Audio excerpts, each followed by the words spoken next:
Retirement मतलब क्या होता है? रिटायरमेंट मतलब कि कोई चीज़ का काम पूरा हो जाए उसके बाद निकलना।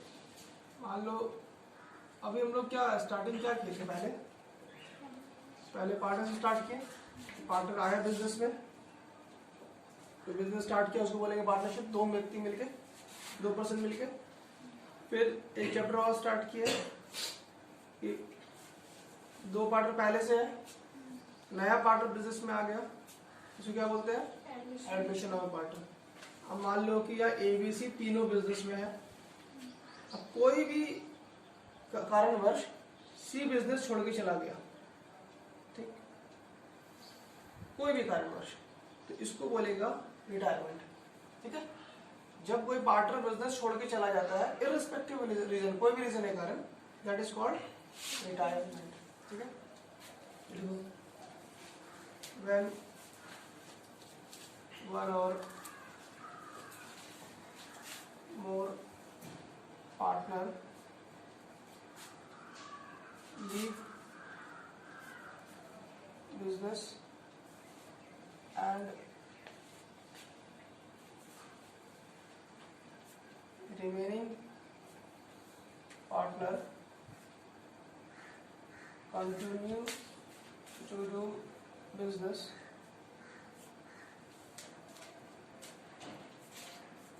is called retirement.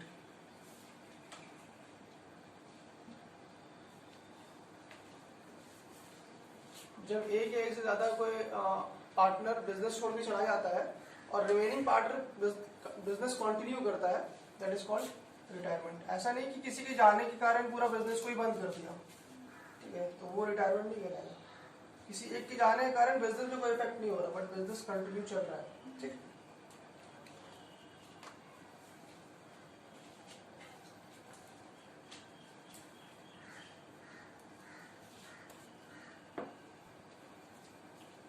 क्लियर है ना? तो पार्टनर में रिटायर, कौन कौन शर्त से पार्टनर रिटायर कर सकता है, कौन कौन कारण से? पहला,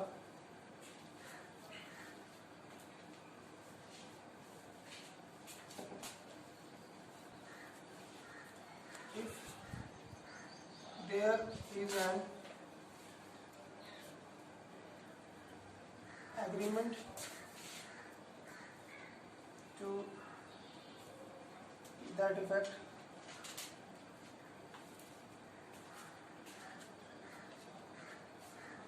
देर तो बोलते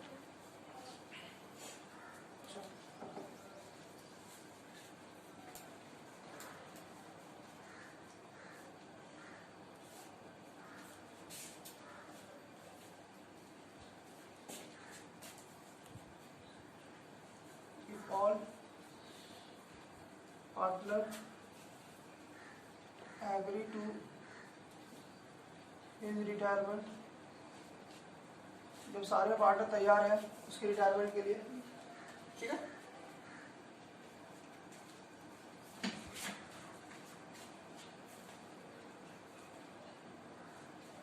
तीसरा point, if he has given his consent in writing,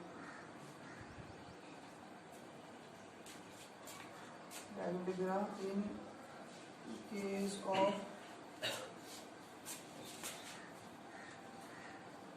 partnership at will,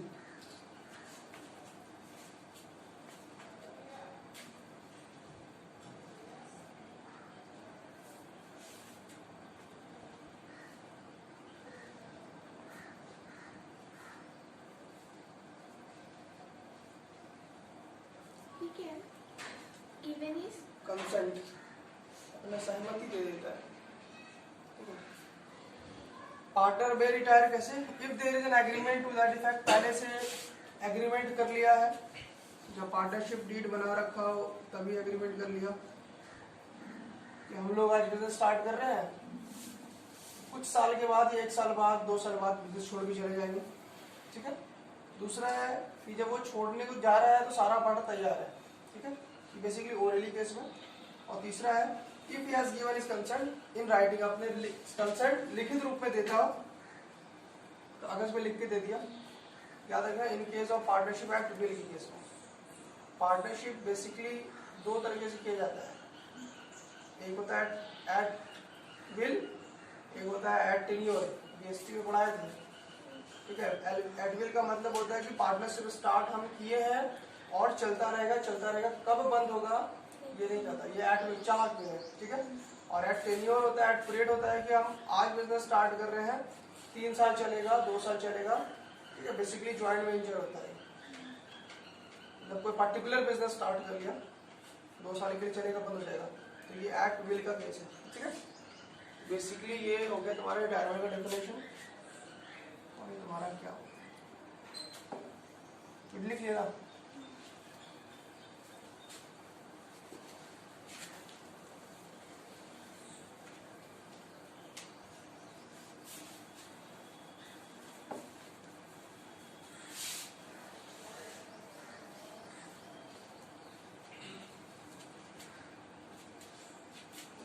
मान लो किसी बिजनेस में ए बी सी तीनों पार्टनर है, ठीक है।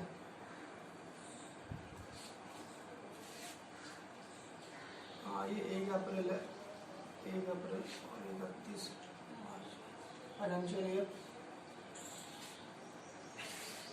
ए बी सी ने ये 2021 है, मान लो ए बी सी ने 1 अप्रैल 2020 से पहले, मतलब कुछ साल पहले बैंक से लोन ले रखा था, मान लो 10 लाख रुपए, ठीक।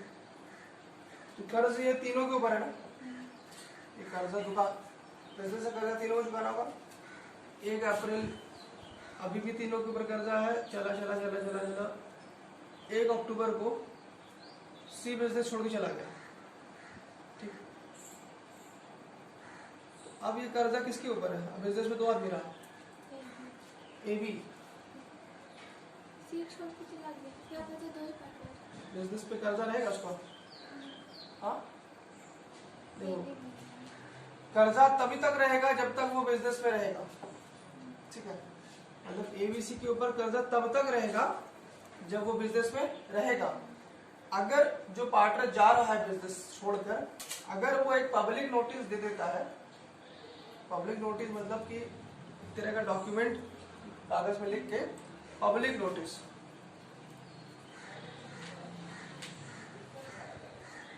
पब्लिक नोटिस में क्या करेगा, एक कागज सरकारी ऑफिसर को कोर्ट में जाके देगा, गैजेटेड ऑफिसर को देगा कि हम बिजनेस छोड़ के जा रहे हैं, ठीक है।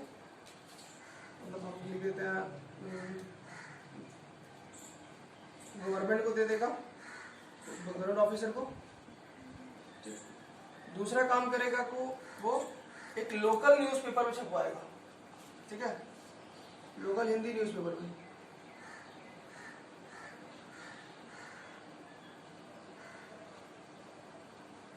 ठीक।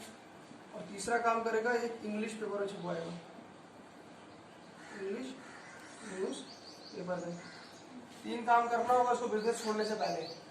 अगर ये 3 काम करके गया होगा तो आप लोगों की सहमति भी होगी, और ये 3 काम करके जाएगा तो ये बैंक का लोन का कर्जा इस सी के ऊपर नहीं रहेगा। समझ में आ गया बात को? पब्लिक नोटिस में क्या हो जाएगा, गवर्नमेंट को गैजेट ऑफिसर को notice, local news Hindi newspaper में इश्तिहार छपवाएगा और इंग्लिश न्यूज़पेपर में इश्तिहार छपवाएगा, ठीक है। पब्लिक नोटिस देगा तो इसकी सर से जिम्मेदारी चला जाएगा, पब्लिक नोटिस नहीं देगा तो इसको जिम्मेदारी रहेगा। क्लियर है?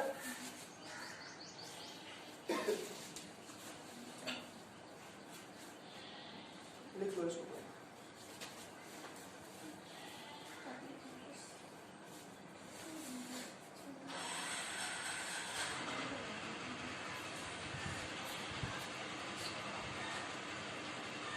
Liability of driving partner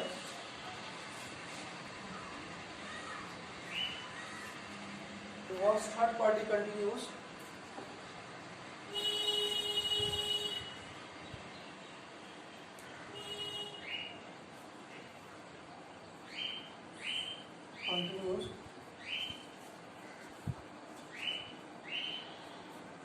date of retirement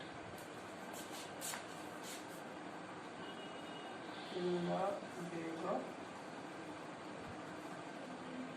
retirement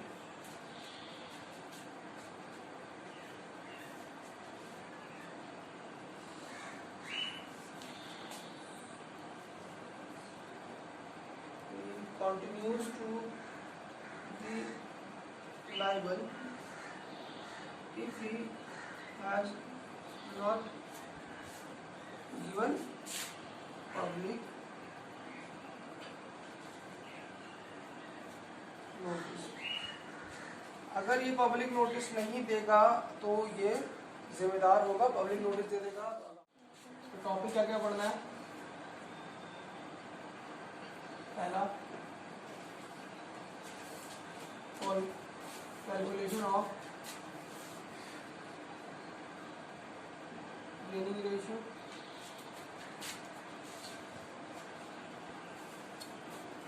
sacrificing ratio and new ratio। अच्छा, एडमिशन में क्या होता था जनरली, नया पार्टनर आता था तो ज्यादा चांसेस है कि पार्टनर जो पुराना पार्टनर है वो सैक्रिफाइस ही करेगा, है ना। फ्यू केसेस में गेन होता था, कुछ केसेस में। और जब रिटायरिंग में कोई पार्टनर छोड़ भी जाएगा बिजनेस तो ज्यादा चांसेस क्या होगा, पार्टनर गेन करेगा ना, ये अपना हिस्सा छोड़कर जाएगा। किसके लिए? जो पार्टनर रह गया तो इन लोगों को तो फायदा ही होगा ना, ठीक है। तो मोस्टली केसेस पे इस पे गेनिंग होगा, बट सैक्रिफाइसिंग भी हो सकता है। दूसरा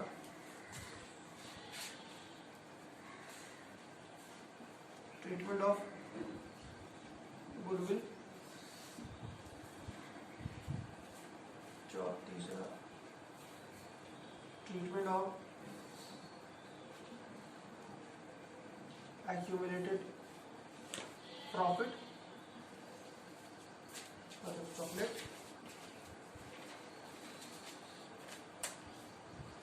चौथा treatment of accumulated losses, that is कूड़ा। पांचवा रिवैल्यूएशन अकाउंट। छठा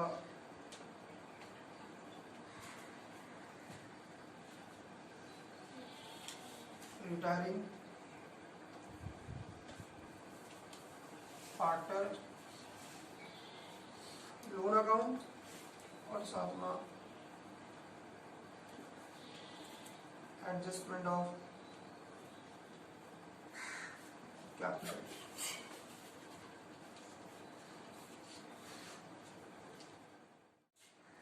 topic number 1 calculation of gaining ratio and new ratio।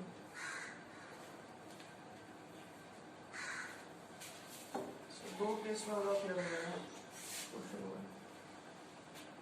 मान लो A, B, C R 3:2:1 partner. C retire, find new ratio and gaining ratio। एकदम सिंपल क्वेश्चन है, ठीक। A, B, C are partner, 3:2:1 partner। C retire, find new ratio and gaining ratio। क्या लग रहा है, बहुत tough होगा। तो करना क्या है, A, B और C इसे लिखना है 3, 2 और 1। कौन जा रहा है? C। C में ऐसे डब्बा बनाना और C को ऐसे काट देना। बच क्या गया? A और B। यही हो गया इसका न्यू रेशियो। समझ में आया? जो बंदा जा रहा है उसको डब्बा बना के उसे काट देना, जो रह गया वो तुम्हारा न्यू रेशियो हो गया। और यही रेशियो तुम्हारा हो जाएगा गेनिंग रेशियो भी। क्लियर है? मतलब अगर सिंपल स्टेटमेंट दिया हुआ है, कुछ नहीं कह रहा उसमें, वो सिंपल कह रहा है कि A B C are partner, कितना partner, 3:1 partner and C retire, तो सिंपल ये होगा। हम आप इस क्वेश्चन में कहते हैं A B C are 3:1 partner and B retire, तो क्या करते हैं, ए बी सी 3:1, बी में डब्बा बनाते हैं, बी को काट देते हैं और ए सी का नया रेशियो बन जाता क्या 3:1, और यही रेशियो क्या हो जाता, गेनिंग रेशियो बिनिंग रेशियो भी यही होता 3:1 और गेनिंग रेशियो भी 3:1। क्लियर है, एकदम इजी सिंपल बेस्ट क्लियर।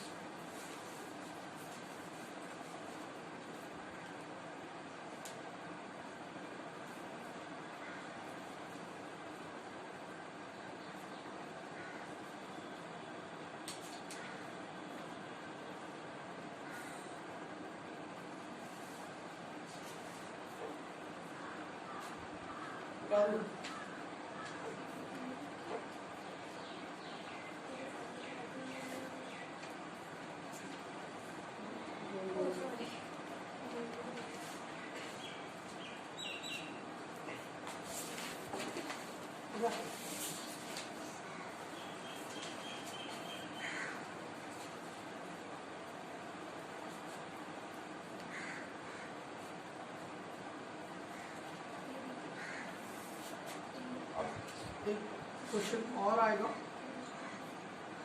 इसमें जनरली क्या है, ये क्वेश्चन की बुक्स आएगा तब डील करेंगे। इसमें क्या कहेगा कि ए बी सी पार्टनर है 3:1 और सी जा रहा है, सी जो जा रहा है वो अपना हिस्सा ए और बी को बराबर बराबर देके जा रहा है,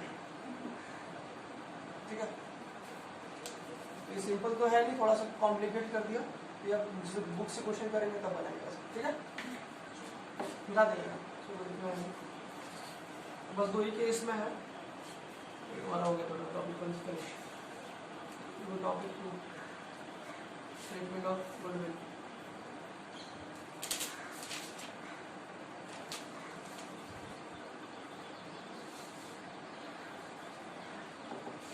पहला case 1, when goodwill exist shown या appeared in the balance sheet, when goodwill appeared exist या shown in the balance sheet means क्या हुआ इसका, हाँ, जब बैलेंस शीट की गुडविल अंदर रहेगा तो क्या करेंगे, रिटर्न ऑफ कर देंगे।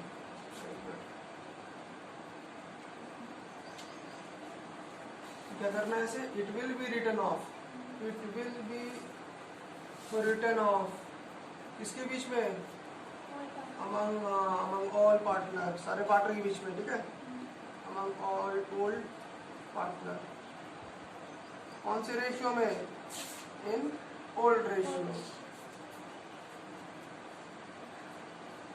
ठीक है। रिटर्न ऑफ कर देना है मतलब तीनों के बीच बंटवारा कर देना है ओल्ड रेशियो में। जनरल एंट्री क्या बन जाएगी, पार्टनर्स कैपिटल अकाउंट डेबिट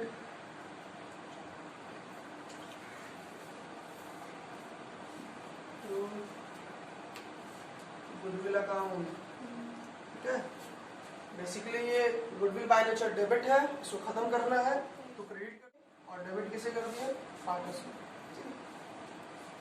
हर चैप्टर चलते हुआ रहा है, ये PSR चलते हुआ रहा है, narration being goodwill to return of,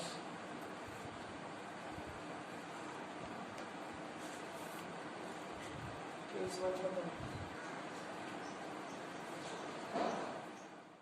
Case 2, when goodwill is valued या goodwill of the firm given, तो क्या मतलब हुआ, बाहर है, that's mean goodwill is outside the balance sheet it is in the adjustment, it is in adjustment, adjustment में दिया रहेगा। इसमें क्या करना है, सबसे पहले स्टेप 1 तो वहां पे समझना, जब कोई नया पार्टनर आता है बिजनेस में तो वो पुराने सैक्रिफाइसिंग पार्टनर के लिए प्रीमियम फॉर गुडविल लेकर आता है, राइट? वो पार्टनर के लिए गुडविल लेकर आता है। तो उसी तरह जब पार्टनर बिजनेस छोड़कर जाएगा, जब पार्टनर बिजनेस छोड़ के जाएगा तो वो भी गुडविल, अपना हिस्से का गुडविल लेकर जाएगा। जिस तरह वो लेकर आया था उसी तरह वो अपने हिस्से गुडविल लेकर जाएगा। और ये जो लेकर गुडविल हिस्सा जाएगा वो हमेशा गुडविल ऑफ द फर्म का हिस्सा लेकर जाएगा, ठीक है ना? क्योंकि ये लोग खुद अपने मेहनत से गुडविल बनाया दुकान का, बिजनेस का। बोले कि हम जा रहे हैं, एक तो मैं बैलेंस शीट के अंदर जो गुडविल था तो वो तो खैर खरीदा हुआ गुडविल था, वो तो मुझे चाहिए ही चाहिए। साथ में जो बिजनेस छोड़, हम जो इतना मेहनत करके हम लोग बिजनेस का गुडविल बनाए हैं, इसका भी हिस्सा मेरे को चाहिए। तो क्या करना है इसमें, स्टेप 1 में सबसे पहले कैलकुलेट करना है, calculate share of goodwill of retiring partner. इस पे आपको करना है goodwill of the firm into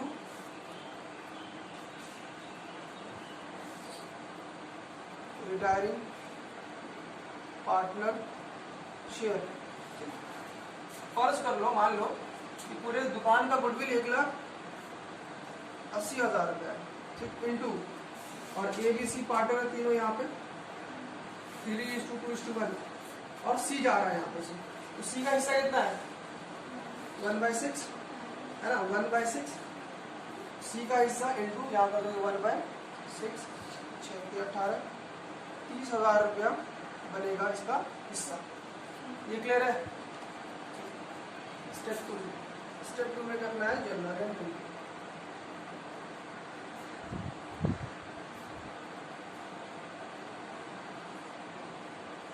general entry conceptual लिखेंगे हम, गेनिंग।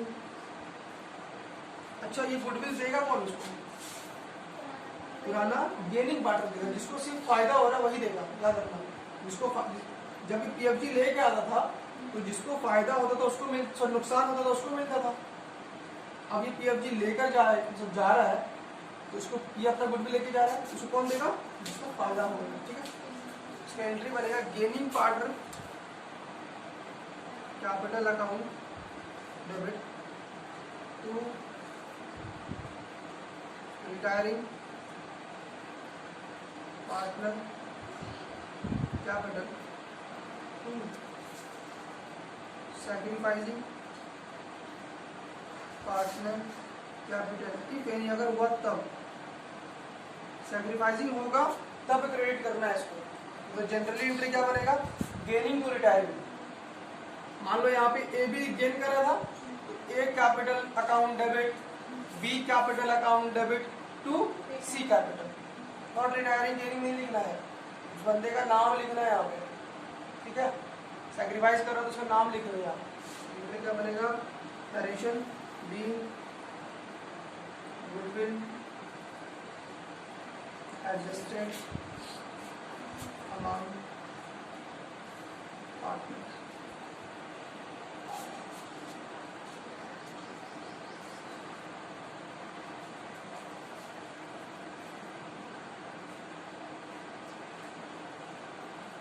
कैपिटल हम लोग लिखे हैं, ये मान के चल रहे हैं कि सारा फ्लक्चुएटिंग कैपिटल है, ठीक है? अगर करंट बोल देगा तो हर जगह करंट यूज होना स्टार्ट हो जाएगा, ठीक है? अगर फिक्स्ड बोल देगा, फिक्स्ड कैपिटल, तो हर जगह करंट यूज होगा, याद रखना। अभी एग्जामिनेशन करके चल रहे हैं।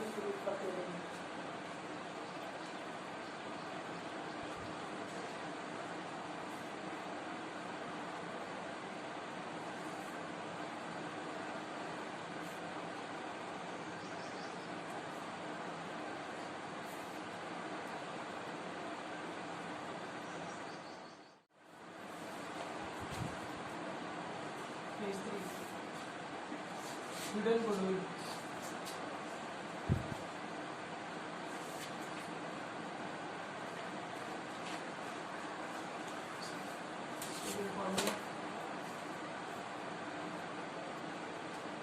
Total lump sum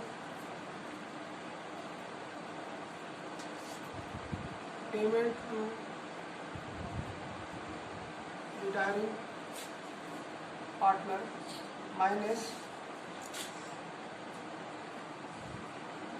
adjusted capital of